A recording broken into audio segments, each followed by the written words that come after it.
India, day 4? I think it's the 4th day. Time's getting weirder, which is perfect. I spent a lot of time in the sun today. I am drained. Also, part of the reason that I could come on this is because I work traded.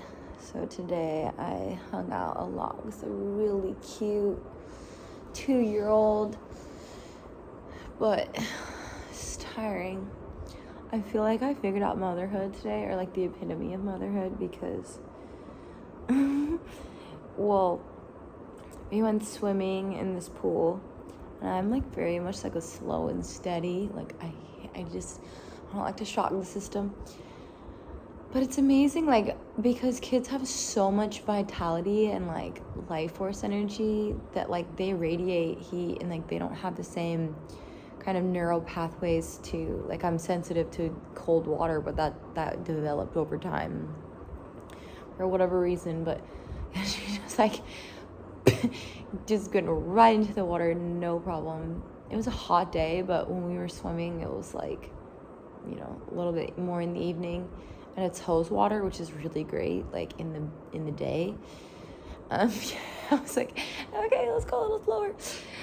Yeah, so we went swimming. That was part of the day. Oh yeah, the epitome of motherhood was that then she had to like go to the bathroom, and she was just swimming naked, and I was like, do not poop in the pool. So I took her back to her little room, and then, I mean, poor thing's been eating like mostly rice, so I don't think she's been going to the bathroom very much. I was like, how did that come out of you, like this size? Anyway, she went potty, and then I was like, it's not even worth it to like wipe you. We just like I just took her in the shower with me, and then and then like went on with our day. And then after that we like met up with the group, and we all went to go watch the sunset. And I realized I had put my dress back on inside out, and I was like, this is it. This is the epitome of motherhood. So it's a really great day, but I'm wiped out. How did the day start? Oh, so we did a sunrise meditation. That was so cool, and just to kind of get like the circadian rhythm back on. We went to the beach, and then the sun was already coming up but like it's kind of like a hill and then the beach. So we watched the sun come up over the mountain, and like in that softness we like stared at it, and our teacher guided us through a meditation where it was like seeing the sun, which is the Manipura chakra in the belly, like rise up to the third eye, and like seeing like this orange like golden light just like come up, and then you look at the sun, and then you close your eyes, and you still try to see like that imprinted light. And that was cool. And so kind of all day today I just like would close my eyes, like I can see it now. That was really cool. And then the water's so warm, so I went swimming at like 7 in the morning. And it was really interesting though. Like I was playing with Kaya, this little girl. We were making drop castles, and this woman like came up to me and was like, oh, can I take a picture? And I assumed she meant like Kaya, the little girl, but I was like, oh, you know, she's not my mom, like, I'm not her mom, so I can't say yes to that. But she wanted a picture because she wanted a picture of me. And it's kind of sad. So like the number one beauty product in the world is skin bleach. And so there's a little bit of a fascination with just like lighter people. And I'm blonde and stuff. So it's just, but it's so sad because it's like, I mean, I look at these Indian women and I'm like, you are so beautiful. Like just, you know, the dark hair, and it's always so long and luscious, and they're, I mean, everybody looks different, but some of them more, the pattern beauty of the culture is just like breathtaking. And anyways, that was a really interesting experience, to kind of see like how much I think conditioning really can define beauty standards. Of course, like I know that just because even in America everybody wants to be this Marilyn Monroe energy. And I was thinking about how, like, I watched the Audrey Hepburn movie, and when I was a kid, I was really obsessed with Audrey Hepburn, and so I always wanted to be tall and skinny and a ballerina, but I'm a Sicilian, so I'm just a bubbly and short.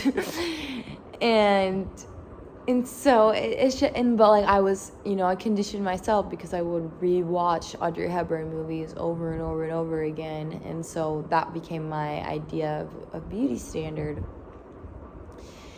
And so, yeah, it was an interesting experience to have that. And I don't know, it could also have been because the bathing suit I ordered online was a little small.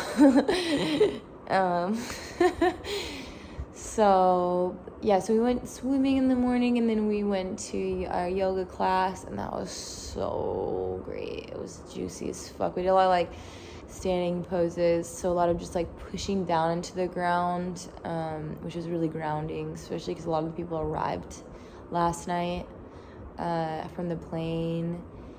And, yeah, I've been doing, like, so much Kundalini, and so it's just been so nice to really be in, like, kind of the roots of how I learned yoga, and yeah, we did like Surya Namaskars and salutations, and yeah, it just felt so good.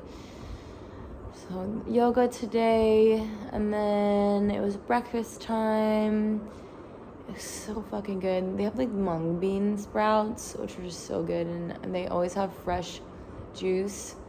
So it was like pomegranate, but then they had like jalapenos for like the topping of the like other food, but I put jalapeno with the pomegranate. A little sweet, a little spicy. I keep thinking about it. It was so good. And yeah, so we had breakfast, and then and like, okay, so last night I fell asleep with my bindi on because I was reading. And I've had this thing with my dreams, like I feel like I tell myself that God took them away, but it's probably just because I always have had THC in my system. And but I've been really pretty fully sober for like a while now, but my dreams didn't really come back. And last night yesterday evening, my teacher friend put the bindi on my third eye, and I felt this like opening, and I kind of like brushed it off, but then my dreams were so vivid,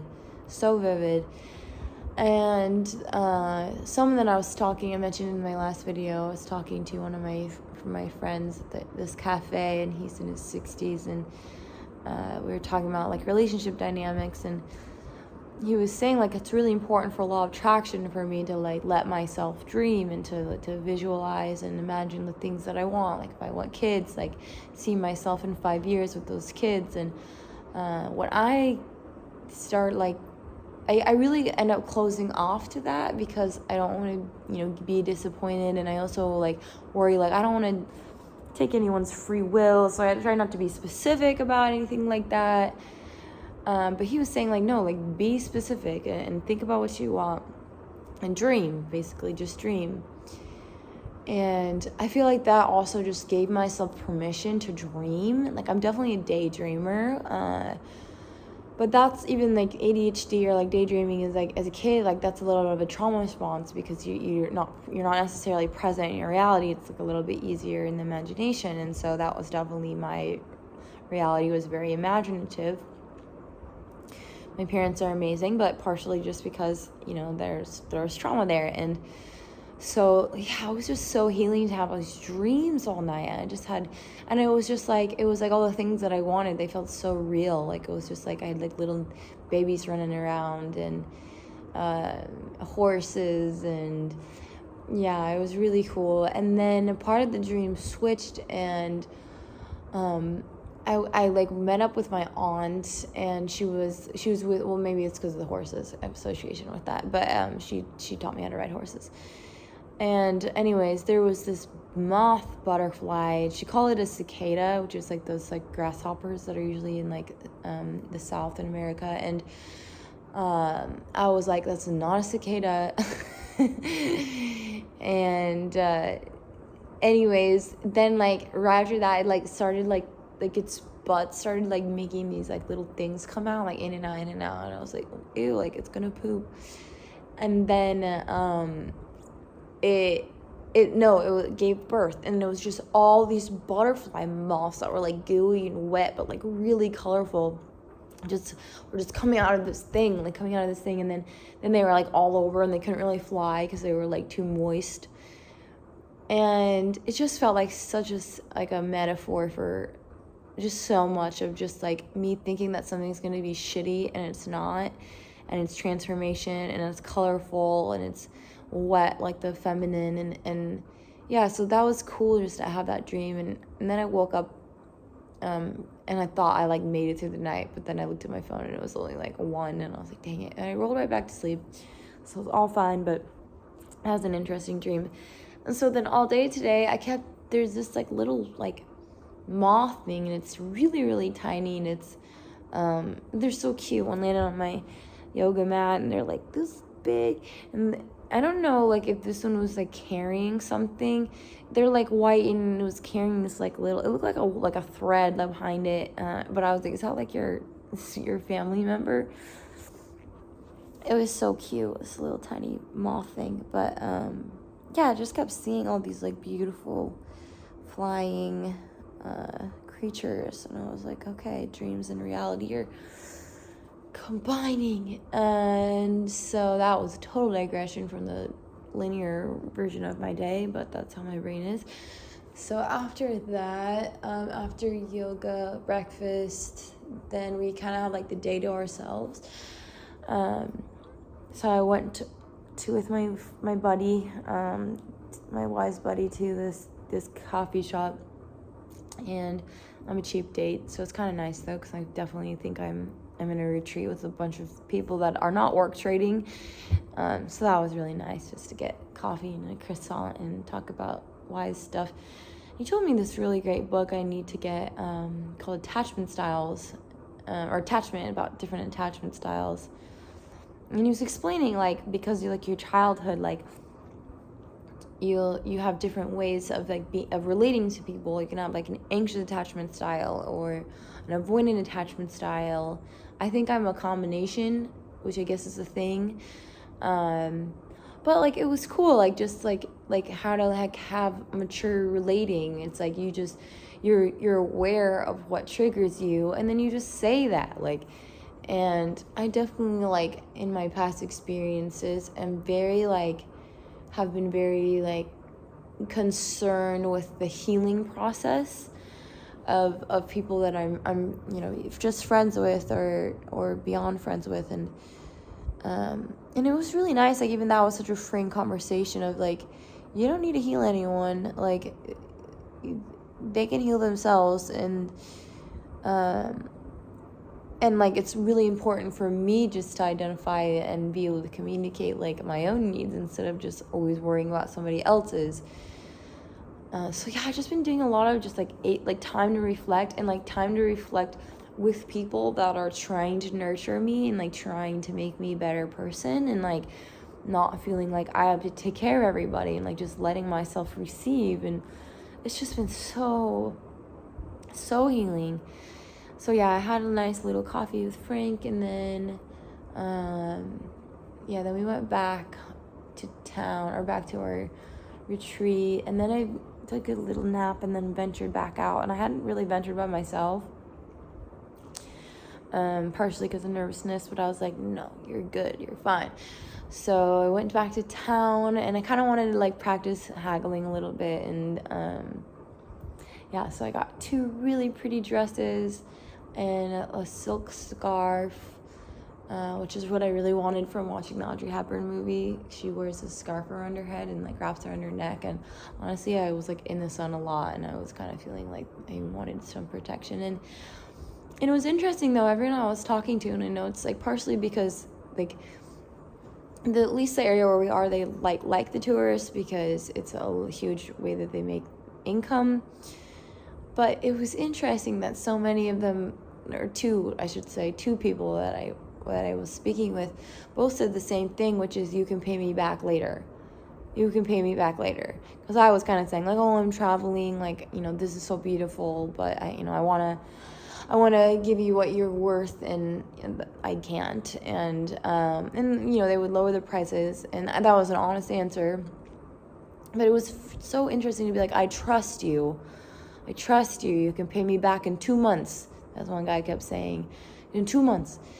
And but then of course I just figured out, like, stop being frugal, and just paid them what they were worth. So I got a beautiful silk headscarf and 2 dresses, and I'm really happy about that.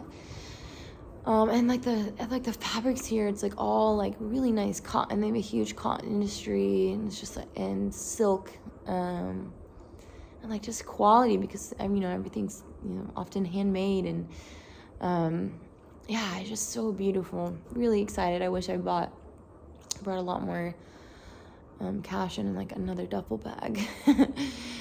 But I know we'll be back. This place is so special. Like, I just keep like trying to think, like, can I move here? I'd have to have a completely online business, because they also don't make as much money. Like, I do massage, and there's a huge massage industry and yoga, but they also try not to like hire foreigners. So we'll see. I'm gonna keep working on my YouTube channel, see where it takes me. So that was really awesome, and just like exploring by myself. Oh, I'm hitting a wall. I'm gonna fall asleep. And yes, then I got back to town, and then we were doing yin yoga this evening. But I kind of decided, I was on babysitting duty, so that's when we went to the pool and everything, because people running the retreat are a couple, and so it's kind of you should do some yoga, especially restorative yoga, because the woman is pregnant with baby number 2, so it was cute. I was happy to do it. And their sweet little angel is like so fun, and I learned so much from kids. Like, they're so smart, and they're so pure, and they're so not prejudiced. And she was like talking to me, and she was like, you're my best friend. I was like, I'm gonna cry. And she also said, I need to tell you something. I'm like, yes, I'm a baby dragon. It was so cute. And then I needed her to drink water, so then we had to turn into mermaids, because I told her that mermaids drink water and water. So we were in the pool, and she just kept drinking water. It was like a game. It's so cute. But I just love, like, for myself too, just letting, like, I'm very childlike. Like, I know how to play. And honestly, like, I relate to like the innocence of kids like a lot. Like, I really feel like I can be myself. I enjoy it. But yeah, I'm tired. So yeah, in class, and then we all went down to the beach and saw the sunset. It's so crazy. Like, the sun's like pink, and you can stare right at it, even though it's kind of in the middle of the sky. And the water's still like warm, and there's all these holes like in the sand, because the sand crabs, like, they go on like the whole beach, not just like in the water. And like, there's like these little holes, and these like little like balls of sand that are like all around them, because like they're little pinchers just like pull out the sand. They're so cute. But there's no like real predators in the ocean. Like one of my main surf beaches is like a great white breeding ground, San Onofre Beach. And there's stingrays, so like I'm very used to like shuffling and being aware, but it's like so like like the water's warm, and it's not like Hawaii where like there's like sand sharks and tiger sharks. There's just nothing, and the water's warm. I really love it here. So I was about to say the surf's not good, but I think I've said that in every video, but I'm just kind of pumped about it. And it's funny because now there'll be like surf schools or whatever, and it's like obviously targeted to people that don't surf, because I'm like, that's not a wave. So, but I'm sure if I lived here, I could figure it out. So, yeah, after that, we watched the sunrise, and then it was dinner time. And I ate like 3 times my body weight. And vegan food was so good. They had these like cauliflower things that were like meatballs, but they were cauliflower, and like, the sauce and all the spices that they cook with. It's so good. In this place, you can actually eat the lettuce and the fruit because they wash it with filtered water. That's like reverse osmosis, but that is so rare. You're like, it's not advised to eat unless like a fruit's contained, like if fruit has like a shell around it, that's fine, but like you don't want to eat like a strawberry or a lettuce. And they have like arugula, and I love arugula, and like big leafy arugulas that are still kind of like have that bittery taste or astringent taste in Ayurveda. So good. And then what else? Oh yeah, now it's kind of now. So it's been another really great day. Another good day of just like healing and feeling like everything is so perfect and aligned, and even in the weird moments, it's taking me somewhere. I also played with a lot of wild puppies today. Like some of the dogs on the beach, like in the morning, they advise that you bring like a stick because like they get like a pack mentality, and like it actually is kind of sketchy. But then there's like wild like puppies, and that they're like puppies, so they're like cute and sweet. They want to play. One of them though, during yoga, I was so distracted because it found trash, and then it pulled out a black underwear from the trash, and it was just having a ball, like playing with it. And I was like, wow, dogs are dogs. But yeah, I guess on that note, I'm gonna read and go to bed and hope I have really great dreams. Satnam.